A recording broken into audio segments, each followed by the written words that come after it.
that understanding the reptilian history of humans is to understand so much about human behavior. Because the oldest part of the human brain is what they call the R complex in mainstream science, or the reptilian brain. And it is fundamentally influencing our behavior.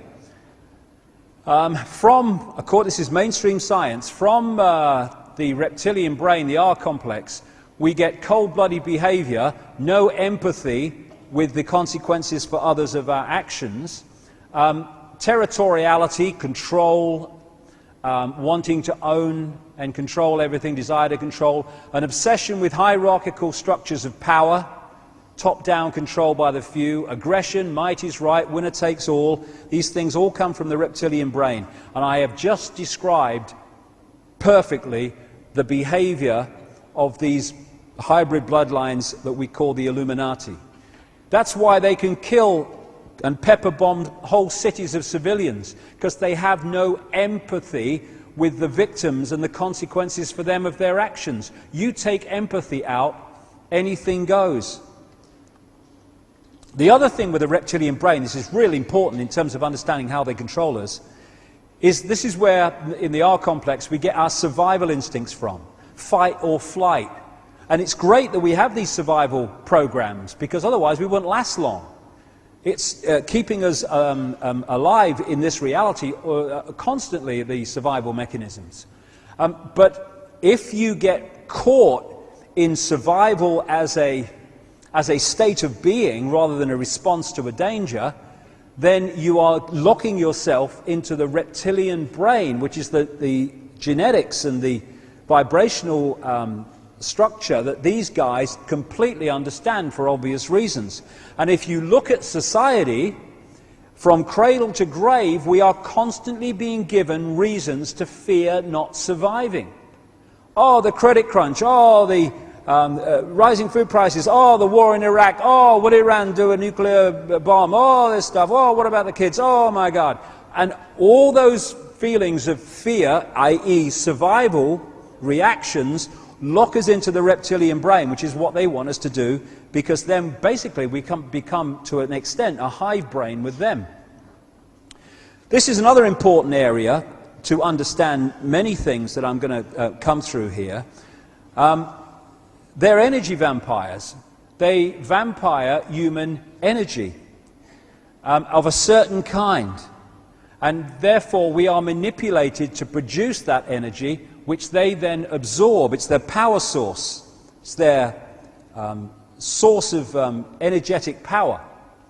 They operate just outside of visible light, but when we project emotional energy, stress, fear, anger, hatred, you can't see that appear in front of you when you feel those emotions, because they're not operating with invisible light. They're operating just outside of visible light, at other levels of frequency. And so when we are feeling those emotions and generating that energy resulting from them, they are pouring out of us into these other levels of reality, which is where these entities operate, and they absorb that energy. This lady, Giuliana Conforto, is a trained astrophysicist who wrote this book and many others about the nature of reality through the scientific perspective, but with an open mind, right brain perspective. And she talked to me, I had a long chat with her once for many hours. She talked to me about the existence of interspace planes. If you take this here to be the physical world we're in, and this to be the next dimension, she said there are neutral zones between these dimensions, which she said, if you operate there, you're going to need to find yourself an energy source, because there ain't one there. I rang Credo Mutwa, and I said to him what she said to me. I said, is there anything in your culture that talks about the same thing? Oh, yes, he said, we call them the heaven between heavens. He said, and that's where the reptilians are, or the Chitahuri, as he calls them. So here we have the physical world, which, well, quote, that we live in. Here is the non-physical world, and then you have this neutral zone. This is where they operate from, and vibrationally it's really, really close to visible light, and they are absorbing energy from our emotional output into these realms. And I found this in the War Memorial in Canberra, Australia, in the area of the Tomb of the Unknown Warrior. And when you look at who's paid for this war memoriam, it's like a who's who of the Australian Illuminati.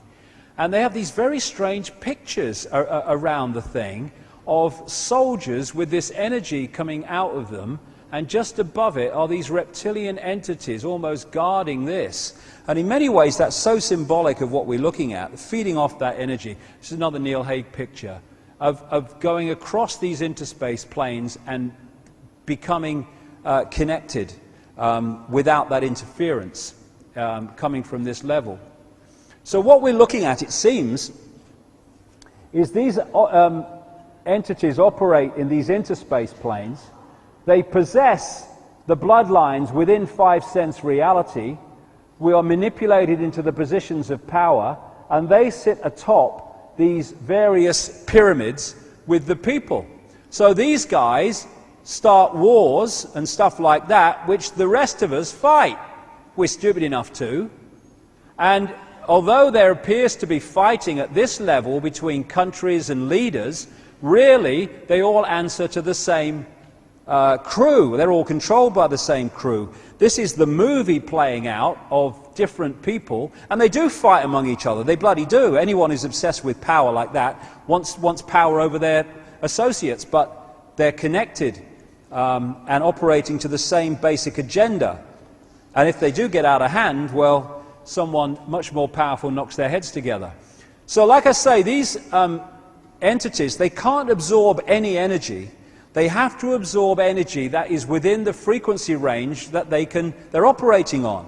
And they're operating on such a low band of reality and vibration that they can only absorb low vibrational energy, which we give them through low vibrational emotional output, hate, fear, stress, all these things.